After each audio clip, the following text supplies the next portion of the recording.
Bom, só lembrando, previsto hoje ser a última aula, a gente vai chegar hoje no capítulo 6 do livro. Vai ser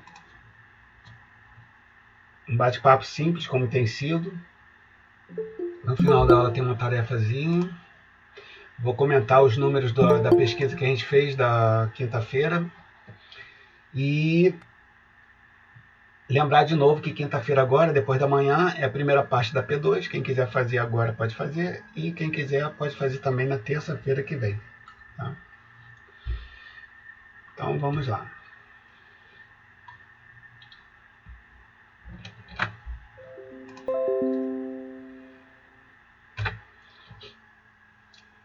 Então, pelo programa que a gente tinha feito, capítulo 6 do livro não é o último capítulo, são os 6 primeiros que eu uso para falar sobre ética profissional. Ele trata sobre as influências no processo decisório, faz alguns comentários que, na verdade, até já foram feitos em outras oportunidades, e aí tem uma certa repetição de algumas questões. Vou só revisar esses pontos. Tem alguns comentários que eu queria fazer durante a apresentação e a gente conclui no final. Quem quiser fazer alguma pergunta, fala na voz, porque eu não estou vendo o chat. Vamos nessa. Então, o capítulo é sobre influências no processo decisório ético.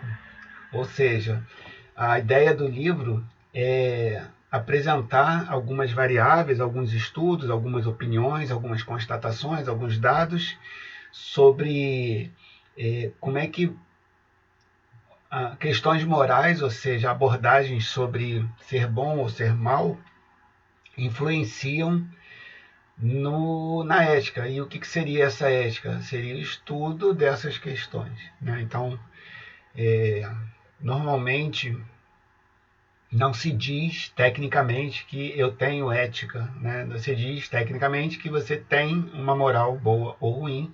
E ética seria o estudo dessas questões que levam às ações. Ok? Então, lá nessa última parte, ele fala sobre as influências. Então, por que a gente faz o que faz? Né? Tem até um livro, não lembro do autor, mas ele fala por que somos do jeito que somos. Então, tem muito a ver com o comportamento, com o fato de onde a gente nasceu, onde a gente estudou, com quem a gente conviveu na vida, que tipo de privações a gente já teve na vida e tudo mais. Então, esse capítulo faz uma abordagem sugerindo que esses pontos têm a ver com características individuais e situacionais. Né? Basicamente, as características individuais não necessariamente que a gente teria algum tipo de controle sobre elas, porque, por exemplo, não tem como eu controlar um país onde eu nasci, né? Mas essas características individuais, de alguma forma, elas são... Você não pode se alienar delas, você não pode se separar. Né? Então, uma vez que você tenha nascido num determinado país, de clima quente, clima tropical, clima polar, clima frio, etc., um país com economia desenvolvida ou subdesenvolvida, etc., você vai ter aquela marca de ter nascido lá. Né?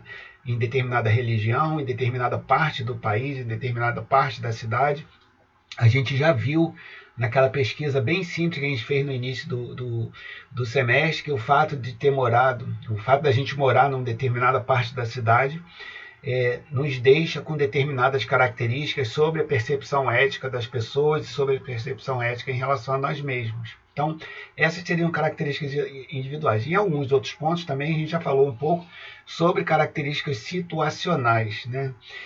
E até para que a gente possa se sentir fazendo parte daquela micro-sociedade, né, dos colegas de trabalho, dos superiores, do subordinado, tem um jeito de ser, um jeito de se comportar, um jeito de reagir a determinadas questões, que o livro encara isso como características situacionais. Né? Uma delas eu estava revisando aqui antes de falar com vocês. Como é que é o nome? É tipo uma pesquisa de satisfação dos funcionários, clima organizacional, né? O clima organizacional tá bom, tá ruim, tá mediano. Isso daí costuma influenciar também questões éticas. Bom, então o que o capítulo faz é pegar cada uma desses itens aí. Se eu não me engano, ele faz uma separação de 7 itens, né? Eu não coloquei, não pontuei item 1, item 2, item 3, que eu ia, não consegui fazer isso na apresentação, mas seria interessante para apresentar melhor o que eu estou apresentando aqui agora. Mas como foi meio em cima da hora, eu simplesmente vou apresentar os pontos sem essa ordenação. Tá? Então, características individuais têm recebido maior atenção da literatura empírica. Então, uma literatura empírica é uma literatura, uma liturgia, uma literacia que se refere a pesquisas empíricas, né? É verificar o jeito como as coisas são, não no plano teórico, mas uma verificação lá. Responde aqui como é que é isso. Então, essa é uma questão mais empírica. E no final da aula eu vou mostrar para vocês o resultado da pesquisa que eu pedi com vocês. Né? Qual é a chance de você delatar um funcionário. Então, isso não deixa de ser uma amostra empírica, né? Do que a turma acha em relação a esse fato de entregar ou não a pessoa. E eu fui lá, procurei alguns dados com base no nome de vocês, como idade, sexo e nota da P1. Né? Quem tirou nota mais alta, entrega ou não entrega o companheiro? Quem tirou nota mais baixa, entrega ou não entrega? A gente vai ver lá o resultado. Então, esse recebido mais atenção tem determinados itens em ética chamam a nossa atenção. Eu não sou ainda não sou um pesquisador na área de ética, gostaria de ser, se der tempo ainda dentro da minha carreira, eu gostaria de pesquisar principalmente questões que se referem à ética e finanças pessoais. Por exemplo, será que eu, dentro de uma determinada empresa, por saber que um chefe meu, por ganhar 5 vezes o que eu ganho, será que ele tem que ser 5 vezes mais ético, por exemplo? Né? Será que o nível de falhabilidade dele tem que ser bem menor do que o meu? Então, esse tipo de coisa me interessa muito. Né? Até que ponto eu me corrompo? E aí tem uma outra ideia atrelada a isso. Né? Eu tenho esse pensamento, depois de estudar ética, que sim, todos nós temos o nosso preço. Eu tenho o meu preço. Então, de repente, numa determinada situação, eu vou sim, provavelmente, me render à corrupção, se eu for exposto a isso. Ou se eu entrar dentro de um ambiente, então características situacionais, onde esse tipo de coisa seja normal e tudo mais. Então, todos nós temos um preço. Isso é um pouco difícil de compreender, isso é um pouco difícil de falar. Como eu tenho falado isso todo semestre, para mim se tornou um pouco mais simples, porque é um pouco difícil a gente saber que tem um ponto dentro dos nossos princípios que a gente quebra, né, esses valores. Então isso é muito importante a gente saber dessa vulnerabilidade que a gente tem, seja no amor, seja no trabalho, seja realizando uma tarefa. É bom a gente saber os limites até onde a gente pode ir. E estudar questões sobre ética tem muito a ver disso. É bom a gente ter uma boa ideia do limite, porque praticamente sempre, como eu costumo dizer aqui, a gente abre os olhos lá na madrugada, quando a gente acorda, né, 6, 7 horas da manhã, acordou, a partir dali já tem um monte de cobrinha passando aí na nossa cabeça, tentando a gente para fazer merda o tempo inteiro, até a hora de dormir. E vai ser até o dia que a gente fechar o olho pela última vez. Até a nossa morte, provavelmente, a gente vai estar convivendo com essas questões. Vai caber a gente, em função de valores, como o livro já falou aqui, em função de experiência, em função da gente saber da punição que a gente vai ter ou não, alguma coisa falada no livro, e da gente fazer ou deixar de fazer, em função de levar ou não vantagem, etc. Então,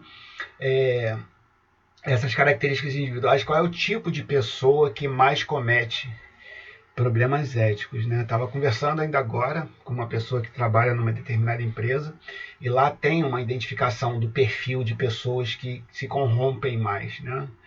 Então, se não me engano, o tempo de empresa é uma variável que, quanto mais tempo de empresa você tem, mais suscetível a ter desvios. Por exemplo, o fato de ser homem. Homens têm mais problemas éticos do que mulheres. Né? E por aí vai. Então a gente começa a entender fazendo um perfil, como eu tentei fazer com a pesquisa que eu fiz com vocês. Só que vocês vão ver, poucas pessoas responderam exatamente o que eu tinha perguntado. Então foi só realmente uma... Não é uma pesquisa para ser levada a sério, é isso que eu fiz. Mas só para a gente ter uma ideia das pessoas que responderam exatamente o que eu estava perguntando, eu pude montar assim, um quadro que teve 3 variáveis independentes, né? Que é sexo, idade e nota na P1, em relação à probabilidade de delatar um colega.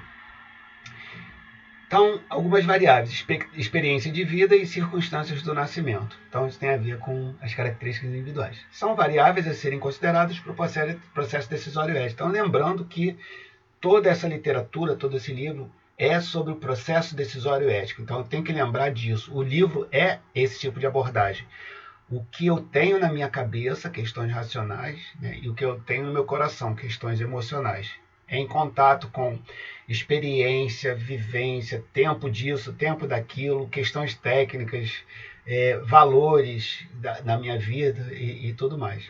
Né? Então, fazer ou deixar de fazer algo, eu vou tomar uma decisão sobre fazer ou não. Então, esse processo de eu consultar essas variáveis todas e, enfim, fazer ou deixar de fazer algo, é sobre isso que o livro se atém. Então, alguns resultados sobre o nascimento. Então, nacionalidade, gênero e idade. Né? E atributos pessoais e também características de socialização, como personalidades, crenças, valores, educação, religião e emprego. Então, segundo os teóricos, essas variáveis todas são variáveis que estão quase sempre nesses questionários sobre ética. E aí, ou eles colocam uma situação simulada, né, supondo que um cliente te ofereça dinheiro, para qual vai ser a sua decisão e tal. Dependendo da maneira como você responde, ele vai e faz algumas correlações com essas variáveis. E aí ele pode dizer que determinadas crenças são mais susceptíveis ou menos susceptíveis a tal desvio e por aí vai. E aí se publicam esses artigos e eles servem de referência para estudos como esse que a gente está fazendo aqui. Algumas características situacionais são situações que ocorrem no ambiente de trabalho, a gente já falou sobre isso. Influências de colega e de alta administração, também já falou sobre isso. E não só também da alta administração, mas também das pessoas, digamos assim, dos subordinados. Não podemos desconsiderar um determinado encarregado de setor, um chefe, supervisor, etc., da influência que ele recebe dos seus subordinados, com relação a alguma decisão que ele possa vir a tomar ou deixar de tomar. Então, algumas características da organização: se ela oferece prêmios, se ela tem punições ou sanções em relação a alguma coisa, clima organizacional, aquilo que eu estava falando no início da aula, cultura da empresa, código de ética. Essa questão do código de ética ela tem sido muito importante, todos os capítulos, se não me engano, ele toca nesse assunto. É muito importante ter o código de ética, é muito importante estudar o código de ética, fazer seminários sobre isso, 1 vez por ano, 2 vezes por ano, pegar uma determinada situação que aconteceu ou uma situação simulada, enquadrar no código de ética o que você faria, como você orientaria essa pessoa. Então, isso tudo é muito interessante. E aí, de novo, dentro de alguns assuntos, isso custa dinheiro, isso vai contra a lógica econômica, então existe a percepção de que investir em ética é antieconômico. Tá? Então, por mais que a gente tenha um pensamento em contrário, como eu vi algumas respostas colocadas na P1, existe sim a percepção de que são questões antagônicas. E aí o grande lance, sendo um gestor, e é para isso que o livro está tentando influenciar a formação de vocês e a minha própria com relação à maneira como eu procuro falar aqui nas aulas de ética, né? Tentar, não exatamente, não é intenção. Outro dia eu vi sobre isso, que eu achei uma coisa bacana. Não é intenção das aulas de ética mudar a atitude, né? Tornar as pessoas boazinhas. O grande lance é falar com as pessoas que existe a decisão para ela tomar. Né? Por isso que o livro é o processo decisório. Você pode fazer uma coisa ou outra. Né? Então, sempre há essa escolha. Sempre há uma decisão a se tomar. Então, o grande lance do estudo de ética é a gente ter consciência desse processo decisório e de o que eu posso fazer a respeito. Então, influencia alguns fatores situacionais e organizacionais. Tem hora que ele repete, tá? Eu não vou lembrar se eu já falei ou não, mas vou seguindo aqui. Então, situações vivenciadas no ambiente profissional. O livro é todo sobre isso. A ideia é ir de um ponto de ética geral, né, migrando para dentro das empresas. Então, alguns fatores situacionais, influência dos pares, já foi tratado em capítulos anteriores, influência da alta gerência, recompensas e sanções e códigos de conduta. Se não me engano, é o que foi falado aí no slide anterior. Influência dos fatores situacionais e organizacionais. Está repetindo, né? Situações vivenciadas no ambiente profissional. Fatores organizacionais. O tamanho da empresa vai influenciar, o foco, a oportunidade, né? Então, uma das maneiras de você quebrar uma questão de corrupção é você não observar todos os processos da empresa e não deixar clara a oportunidade que aquilo possa acontecer.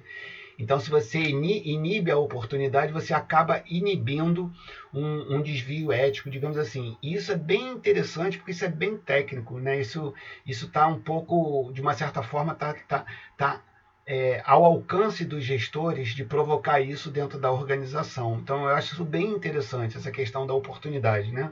Se você não tem a oportunidade, ou se é difícil da oportunidade acontecer, você acaba inibindo alguns desvios, e eu acho isso muito interessante. De novo, o código de ética, o tipo de negócio, e aí cabe bem uma observação para a nossa profissão. A contabilidade ela é muito ligada a questões de dinheiro, de patrimônio, de confiança que as pessoas têm que estar quando a gente dá uma situação. Se a gente está vendendo um produto, por exemplo, eu trabalho com finanças pessoais, então uma questão ética é muito importante na minha situação, porque eu não posso, por exemplo, indicar determinado produto, indicar determinado serviço de uma corretora de valores ou de um banco, etc. Então, o tipo de negócio é muito importante, ou seja, ele é muito decisivo para questões de desvios éticos, né? Influência dos pares e treinamento. Então, a influência de fatores individuais. 4 fatores individuais que influenciam o processo decisório ético. Ele dividiu em 2 itens. Então, determinados por circunstâncias externas ao nascimento, e aí, digamos, não muito... assim, não tem como, né, alterar isso. Então, religião e nacionalidade. Então, você nascer dentro de uma religião, você nascer dentro de um país ou de uma área do mundo, isso, em princípio, já diz mais ou menos como é que aquela pessoa vai ser, né? Pelo menos é o que eles querem saber, é o que estão estudando. E decorrente do próprio nascimento, né? A idade que a pessoa tem e o gênero. Não lembrando de que tinha isso aí na aula, eu fui ver a idade de vocês e fui ver também pelo nome distinção entre homem e mulher para saber como é que os homens ou as mulheres que têm mais chance ou mais propensão de delatar um colega ou não. Então, idade e gênero são 2 variáveis interessantes para questões éticas. A influência da filosofia moral no processo decisório ético, relação estreita entre obrigatoriedade moral e consciência moral. Alguns autores eles fazem muita relação de questões éticas com obrigatoriedade, né? E com consciência. A questão da obrigatoriedade normalmente está ligada à existência de uma regra.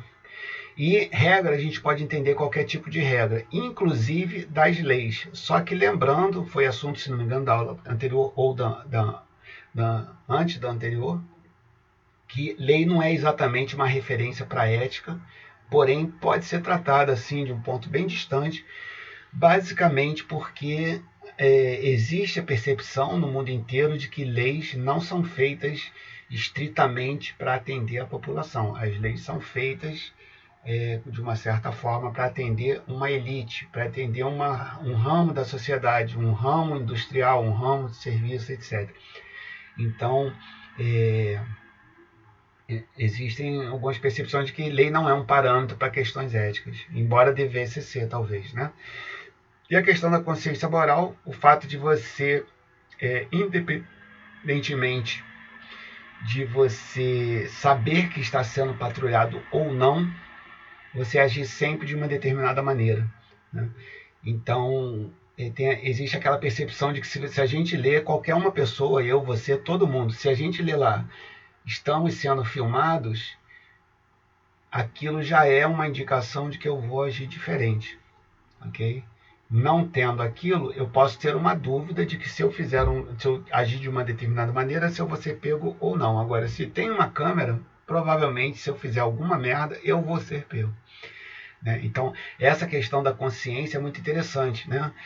Vamos avaliar como é que é o seu comportamento moral. Torne-se invisível e o que você faz de diferente, né, tem uma ideia do seu distanciamento ético entre o que você é e o que você diz ser. Então, se a gente pudesse estar num ambiente em que ninguém nos olhasse, aquilo dali vai efetivamente refletir como é o nosso comportamento, considerando questões de moral que eu tenha, ou seja, pensamentos bons, valores bons, pensamentos ruins, valores ruins. Então, essa questão da consciência é algo que, em última análise, é o que se quer com o treinamento em ética, com aulas como essa, por exemplo, que a gente pode revisitar alguns conceitos, algumas teorias, algumas pesquisas feitas para a gente tentar adquirir essa consciência moral, de modo que o que eu faça ou deixe de fazer beneficie a maioria das pessoas. Compreensão dos nossos atos sob o enfoque da moral implica numa avaliação e no julgamento de nosso comportamento, de acordo com as normas que ela conhece e reconhece como obrigatórias. Então, está ligado lá o primeiro item, obrigatoriamente moral, né? Essa obrigatoriedade moral. A questão de ser obrigatório ou não é porque tem alguém que algum lugar está prevendo isso. Normalmente, um código de ética, um código de conduta, né? Eu já falei aqui uma vez, sempre tive vontade de fazer uma experiência que eu vi de um outro professor de ética, né? Quando as aulas começam, a gente faz o nosso pacto. Como serão as aulas com relação a atraso, a falta, a algum tipo de comportamento adverso em sala, etc. Então a gente cria as regras e segue uma conduta com base nessas regras. Por isso que é muito importante já fazer no primeiro dia. E é muito importante também a gente entender como é efetiva, como deve ser efetiva a nossa participação nesse processo de fazer as regras, né? E aí, estendendo um pouco, como seria importante a gente participar das eleições, como seria importante que as pessoas escolhidas efetivamente fizessem lá o seu trabalho no legislativo, né? E por aí vai. Então, essa questão da obrigatoriedade tem algumas implicações, né? Não deveria ser assim, né? Se você não fizer, você vai ser punido. Então, isso é uma coisa meio, assim, um tanto quanto ruim. Porém, a gente sabe que se não tiver essa percepção de que haverá punição, haverá uma sanção, haverá um chicote para te cobrar, a gente vai relaxar. E a gente pode se dizer praticamente todo mundo. Não há uma percepção em termos de filosofia ética, em termos de teoria ética, de que alguém estaria acima disso. Eu vou ser uma pessoa boa independente do que acontecer. Isso é um pouco papo furado. Cada um de nós tem um ponto ali onde a gente vai se render, dependendo do estímulo que for, né? Então, a gente tem que ter muito cuidado porque nós somos feitos de carne e osso, a gente tem razão, emoção, tudo isso na nossa cabeça e no nosso coração. Bom, algumas normas mudam com o tempo e espaço, e isso é muito, muito, muito importante. Eu coloquei essas duas figuras aí, eu vou falar daqui a pouco, mas esse estudo de ética, ele sempre tem que ser entendido no espaço e no tempo. Sempre tem que ser entendido, porque você mudou o país, mudou a região do país, mudou o bairro, tudo muda. Tem uma frase que eu acho muito bacana. Em Roma, haja como os romanos. Né? Então, quando você estiver num determinado lugar, você tem que se parecer o máximo possível com o que aquele lugar espera de você. Então, uma coisa que talvez não seja muito errado aqui no nosso país, em outro país certamente vai ser considerado como muito errado. Então, isso é muito interessante, essas alterações, né? E também, há um tempo atrás, eu botei essas duas figuras aí, do proibido fumar e necessidade do cinto de segurança, porque eram coisas, pô, você não, todos os lugares você via, né, placa de proibido fumar. E hoje em dia já não tem essa necessidade das placas, as pessoas já não estão fumando bastante. Eu noto isso porque eu sou muito contra o fumo, eu não gosto de fumar. E eu lembro que tudo quanto era lugar tinha, sala de aula, por exemplo, tinha sempre uma placa em cima do quadro negro, proibido fumar. E hoje em dia não tem mais, quer dizer, isso já houve alguns teóricos em ética dizem que isso é um tipo de evolução, não necessariamente no sentido de melhorar, mas de mudar o conceito, né? A sociedade mudou, quer dizer, ela evoluiu, ela foi de um ponto A para um ponto B, não necessariamente melhor, mas as pessoas deixaram de fumar em lugares que são proibidos simplesmente por terem a consciência, que foi falado agora no slide anterior. Então não precisa mais pedir para parar de fumar. As pessoas já não fumam, são raríssimos, pelo menos eu tenho observado, são raríssimos os casos de fumar num lugar que é proibido. E usar o cinto de segurança também. Eu lembro, eu quando era muito jovem, na casa aí dos 20 anos, não era comum você andar com cinto de segurança, embora já fosse obrigatório. Mas hoje em dia você vê quase ninguém deixa de usar o cinto de segurança. Então, de uma certa forma, a vigilância sobre essa questão do uso de segurança já não é mais tão necessária. Isso é bem interessante também. Então, conforme o tempo passa e o espaço seja alterado, algumas questões éticas são bem distintamente percebidas. E isso é bem interessante. Então, mudam as relações sociais, isso que eu estava acabando de falar agora. Né? Dependendo da observação social que você esteja fazendo em relação ao tempo e espaço, muita coisa vai mudar. Desta forma, são impressas suas características na consciência moral e na obrigatoriedade moral. Sendo dito de outra maneira, esse exemplo que eu dei aí do cigarro e do cinto de segurança.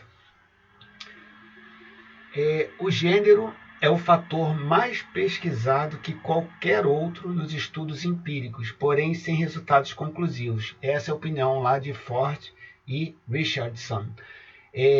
Porque o que a gente quer saber? Né? Se quem é mais ético ou quem é menos ético, os homens ou mulheres. E por isso que eu pedi para vocês responderem, e vou pedir uma outra pesquisa hoje. Né? Como é que será que a maioria dos homens se comporta de determinada variável e a maioria das mulheres se comporta em relação a outras variáveis? Né? Ou tem um tipo de mulher ou de homem que se comporta de maneira semelhante se você mudar, por exemplo, homens mais ricos e mulheres mais pobres agem parecido, ou o contrário, sei lá. Então, quem é pesquisador na área de ética gosta muito dessas variáveis para fazer essas correlações. Tá? Então, só está indicando aí que isso é bem observado pelos pesquisadores. Esse cara aí, o Boyle, ele descobriu, ele infere, né, que mulheres são mais éticas do que os homens. Então, existe essa percepção, embora alguns pesquisadores não gostem muito de afirmar isso, porque por questões metodológicas você não tem assim efetivamente como afirmar isso, mas sim existe uma percepção genérica de que, em princípio, as mulheres, observadas algumas características, algumas situações, têm um comportamento ético melhor, ou seja, as mulheres em geral têm um posicionamento moral melhor do que a média dos homens. Então, mulheres, maior padrão ético do que os homens em situações relacionadas a vendas, pois possuem mais sensibilidade para a ética das relações. Então, eles fizeram aí um estudo com pessoas que vendem carros, vendem casas, etc. Então, as vendedoras mulheres, elas têm uma pesquisa indicando que o resultado do trabalho delas tem questões de moral positiva mais associadas a ela do que aos homens. Vamos lá. Influência da idade, indicador-chave de atitudes éticas. Então, consultando no SIGA, eu vi a data de nascimento de vocês, o ano, né? Então, vi lá alguns de vocês, né, 21, 23, 25, 28 anos, etc. Então, é interessante a gente observar como que as pessoas mudam em relação à idade. Como a amostra que eu tive é pequeno demais, de 16, apenas 16 alunos responderam exatamente o que eu estava perguntando. Óbvio que não é uma conclusão que eu tive, mas dentro dessa amostra é uma coisa interessante. A gente pode ver que tem um desnível. Quando a pessoa fica mais velha, ela tem um determinado tipo de resposta. Eu, quando tinha perto de 40 anos, eu estava fazendo a minha segunda faculdade, e a professora de psicologia, ela falava, quando a gente fazia teste escrito, como as minhas respostas, por ter em torno de 10 anos acima da média dos alunos, era bem diferente da média. Então, idade é realmente uma coisa muito interessante. Tá? Então, está dizendo aí, indicador-chave de atitudes éticas. Alunos mais velhos apresentam inclinações mais éticas. Eu não lembro qual foi o resultado de vocês. Eu vi que quem é mais novo entrega mais. Né? Os mais velhos têm uma tendência a delatar menor. Tá? Então, aí a gente tem que ver se delatar ou não é ético ou não, né? Na nossa pesquisa. Então, executivos com idades mais avançadas apresentam padrões éticos mais altos que os estudantes mais jovens. Então, está aí bem claro que para alguns pesquisadores, eu não lembro aí qual foi a pesquisa, mas a idade avançada significa que a pessoa vai ser mais ética. Então, esses dois pesquisadores aí que eu não sei ler, indivíduos com idades mais avançadas exibem menor grau de tolerância com comportamentos considerados antiéticos do que os mais jovens. Então, outro pesquisador ou dois pesquisadores que indicam que mais idade, melhor o comportamento. E esse terceiro aí, fazendo referência a uma teoria desse Kohlberg aí, sobre desenvolvimento moral, que sugere a manutenção do moral do indivíduo ao longo do seu ciclo de vida.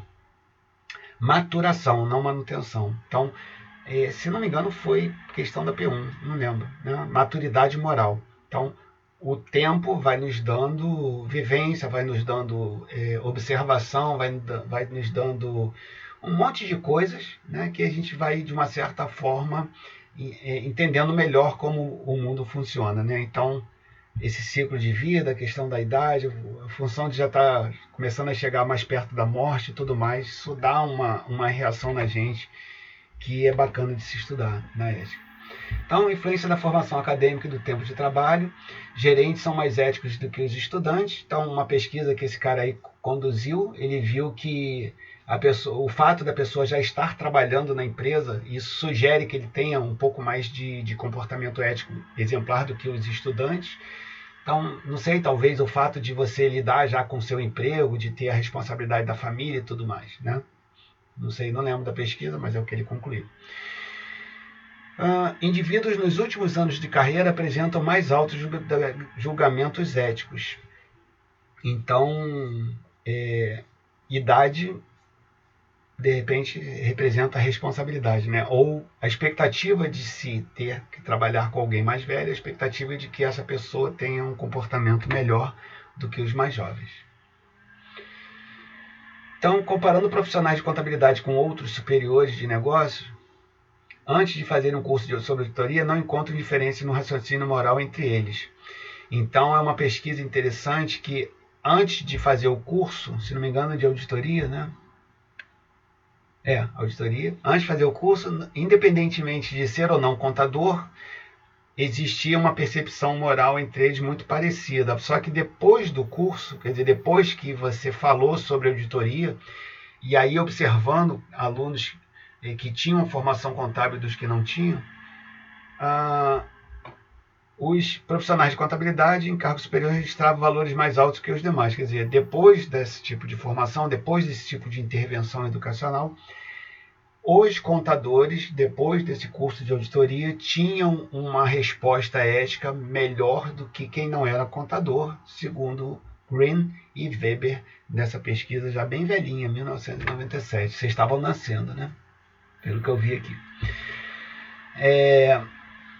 A influência da função desempenhada. Então, observações entre gerentes, executivos e estudantes. Algumas pesquisas evidenciaram uma tendência maior por parte de executivos, gerentes, a comportamentos éticos, enquanto em outras não foram encontrados resultados conclusivos. Então, ele está separando aqui estudantes, né? Então, de novo, sendo profissional e sendo estudante. Essa investigação sobre ética para alunos de ciências contábeis, eu já encontrei algumas monografias nessa área, né? Como pensam os estudantes de contábeis em relação a questões éticas. Isso é bem legal de pesquisar, de fazer monografia e tudo mais. Então, comparação entre gerentes que possuíam conhecimento técnico daqueles que não possuíam educação técnica específica. Seria o caso de você estar exercendo uma determinada atividade em finanças, sendo ou não contador, né? Mas, como provavelmente isso aqui foi fora do Brasil, e fora do Brasil não necessariamente essa questão de você trabalhar em contabilidade, você precisa ser formado em contabilidade, não sei como é lá fora. Então, esses últimos apresentaram tendências menores a comportamento ético, ou seja, esse Chonku Hunt, ele deu ênfase ao fato da formação na área de negócios levar a pessoa a comportamento ético melhor. Então, existe uma percepção de que estudar, não necessariamente estudar ética, mas estudar, se aperfeiçoar tecnicamente, você tem uma tendência a se comportar melhor eticamente pelos estudos. E aí, finalmente, é só uma continuação, esse Alves aí, por um grande acaso, não necessariamente um grande acaso, é um colega meu, professor Francisco Alves, ele é um dos autores desse livro, né? Eu já vi ele fazendo uma palestra lá no CRC, ele fez essa pesquisa em 2005, se não me engano, foi por conta do doutorado dele, lá na USP, se não me engano, e o tema dele foi sobre ética profissional. Então, o que ele quis saber na pesquisa dele? Se as pessoas aderem ou não, os profissionais da contabilidade, ao código de ética. Se gostam, se não gostam, se leem, se sabe que existe, se cumpre, se não cumpre, se entende, se não entende. Então, pesquisa sobre adesão ao código de ética dos profissionais. Investigou a influência dos fatores individuais, gênero, idade, formação acadêmica, tempo como profissional, registrado em entidade, entre outros. Então, essas variáveis eu falei lá no início da apresentação, né? Algumas delas. Então, conclusão do professor: inexistem diferenças significativas em termos de predisposição em cumprir as normas do Código de Ética, quando os fatores são analisados em conjunto, ou seja, todo mundo dentro da mesma amostra, né? Não tem muita diferença aí de acordo com essas variáveis. Então, se é mais velho ou se é mais novo, acredito que ele tenha perguntado se é técnico ou se é contador, se é novo ou se é velho, se é antigo no emprego e tudo mais. Ele não encontrou diferenças significativas. Então, provavelmente foi uma amostra aqui do Brasil, nacional, então é bem interessante comparar esse tipo de resultado com esses resultados aí que foram apresentados no livro. Mas se vocês notaram, são pesquisas bem antigas, de 1997, 1985, e muita coisa já pode ter mudado de lá para cá. Tá? Por isso que é sempre muito incentivada a pesquisa em ética. Bem, senhores, com esse slide a gente termina oficialmente a exposição que eu tinha pensado, tá, em fazer.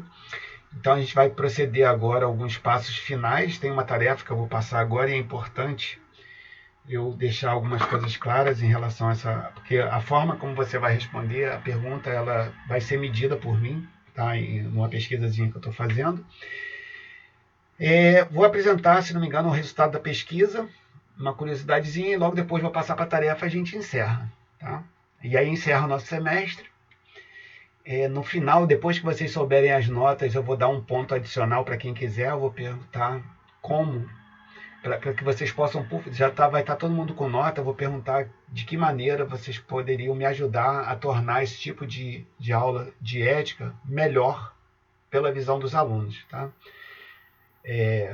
Se o slide está bom, se está ruim, se o tempo de exposição, a forma como eu falo, tudo mais. Eu precisava de crítica mesmo para poder melhorar para o próximo semestre, que vai continuar sendo online. Pontuação extra, depois eu vou falar sobre isso. E ainda tem o ponto da tarefa também. Bom, nosso inquérito parece até uma investigação policial, né? Mas quem tem costume de ler textos de Portugal não fala muito pesquisa, fala inquérito, né? Inquérito científico, eu acho bacana isso. Então, vou chamar a pesquisa que eu fiz de inquérito. Nosso inquérito. A minha pesquisa é: qual a chance de delatar algum colega que estivesse fazendo algo errado, como, por exemplo, cometer um crime? Então, eu pedi lá E deixei claro também, responder em porcentagens. Muitas pessoas simplesmente falaram, colocaram lá um texto explicando as razões, tal, e sim, professor, eu delataria. Mas eu não pude considerar essas respostas na pesquisa. Ganhou o ponto da participação da tarefa, tudo bem, mas não teve como eu usar porque eu precisava saber de porcentagem. Eu queria saber quem está mais propenso a entregar o colega ou não, né? Se homens ou mulheres, se mais velhos ou mais novos, ou que fiz uma associação com nota de prova, que também não quer dizer porra nenhuma, né? Mas é uma curiosidade que eu tenho, né? E quase todos os estudos que fazem referência à nota de prova, por isso que é interessante a gente ver que nota de prova não diz sobre o aluno, né? Então é bem interessante se vocês pudessem me criticar isso, a forma de avaliar, qual seria a melhor forma de avaliar, porque eu acho ruim a prova, sei lá, mas é uma maneira de se avaliar, né? Então eu vi lá alguns desníveis em relação à nota. Então era para responder em percentagem. Muitas pessoas não colocaram a porcentagem, eu não pude considerar a resposta dela no cálculo da estatística que eu vou mostrar. O resultado final, apenas 26 respostas válidas. Eu devo ter descartado umas 15 ou 20 respostas, porque não tinham lá 75%, 45%, por exemplo. Deixa eu ver que tá. Então, qual é a conclusão que eu tive dessa amostra que eu fiz com vocês que participaram dessa maneira, informando lá? Qual o perfil de maior probabilidade? Ou seja, são mais prováveis de delatar um colega numa situação grave como um crime, por exemplo. Mulheres, lembra que foi falado lá anteriormente que as mulheres têm mais percepção ética do que os homens? As mulheres são melhores eticamente, digamos assim. Então pode ser que isso esteja já sendo refletido aí. Então, mulheres com notas menores, com mais idade. Então, quanto mais próximo tiver dessas variáveis, se a mulher uma nota não tão boa, ou seja, abaixo da média da turma naquela prova, com mais idade, então quanto mais velho, é mais chance de você delatar. E qual menor probabilidade? Se for homem, com notas maiores e com menos idade. Tá? Então, essa foi a conclusão. Então, de novo, isso não quer dizer coisa alguma, foi só uma curiosidade. Eu tenho uma outra investigação, um outro inquérito que eu vou fazer agora e tem algumas regras para isso. Tá? Porque sem saber, mas eu estou monitorando algum tipo de padrão de resposta que vocês usam. E isso vai ser muito importante nessa investigação que eu vou fazer agora. Vem aí a resposta. Então, de novo, eu vou copiar e colar no e-mail, tá? Acabou a aula, vai lá na hora e responde. Você vai ter um tempo aí de 10 minutos no máximo para responder isso. Tarefa para hoje. Responder por e-mail qual a porcentagem de cada uma das variáveis. Você vê que cada uma, né? Influencia mais na nossa conduta. Qual porcentagem dessas duas aí? Ou características individuais ou características situacionais. Estão lá no primeiro slide. Então, é o próprio indivíduo ou é a situação? O detalhe é que a sua resposta, de novo, tem que estar em porcentagem, senão não vou poder fazer essa estatística aí. Tá? A soma das suas respostas tem que dar 100%. Então, se você acha que é 30% o indivíduo, então 70% tem que ser da situação. Se você acha que a situação não é nada, aí você coloca 100 no individual. Se você acha que o individual não é nada, você coloca 100 na situacional. Tá? Então, olha só, são 9h20 no meu relógio, você tem até 9h30 para responder. Você tem apenas 10 minutos, tá? Já vou terminar agora. E só lembrando que nós temos as próximas atividades, depois da manhã. Ó, já está errado aqui. Né? Terça, dia 22. Tá errado, desculpa. Terça, dia 22 agora, quinta, primeira P1 e terça que vem, ou seja, quinta agora, dia 22, é a primeira, e terça que vem, dia 27, tá errado essas datas aí, hein? A nossa P2, segunda data. Então, quinta-feira agora, quem quiser vai lá, vai ter um e-mail 8h30 certinho, você entra, responde, tá? E terça-feira que vem a segunda parte. Terminando então, chegamos ao final. Eu vou, assim que eu concluir, deixa eu ver se tem alguém falando comigo aqui. Não, não tem. Assim que eu concluir aqui, fechei a aula, tá? Nós vamos ter 10 minutos aproximadamente. Vai lá e responde o meu e-mail, por favor. É muito importante responder até 9h30, tá bom? Alguém tem alguma questão? Não tendo questão, a gente fica assim. Quinta-feira agora, primeira turma da P1, terça que vem, segunda turma. Pessoal, boa noite. Grato por mais uma vez. Não vou me despedir de vocês porque ainda tem algumas atividades como prova e tarefas extras. Falou? Boa noite. Até a prova para quem vai fazer quinta-feira agora. Abração.